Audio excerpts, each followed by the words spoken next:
रामकृष्ण हरी लज्जतदार मेथीची भाजी। 2 चमचे तेल, ओबडधोबड कुटलेला लसूण, कढीपत्त्याचे 4 ते 5 पानं, हिरवी मिरचीचे तुकडे, 1 चमचा जिरे, 1 चमचा मोहरी, चांगलं छान असं तेलामध्ये तडतडून द्यायचं सर्व साहित्य। एक मोठा कांदा चिरलेला बारीक, तो पण छान असा परतून घ्यायचा।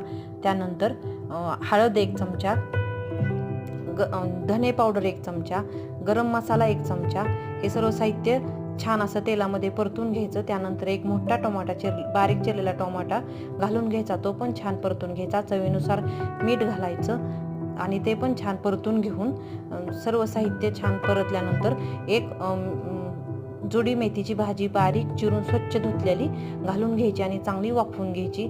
त्यामध्ये थोडेसे शेंगदाण्याचे चवीला कूट पण टाकायचं आणि हे सर्व छान असं साहित्य तेलामध्ये चांगले वाफवून घ्यायचं। ही छान अशी आपली मेथीची भाजी तयार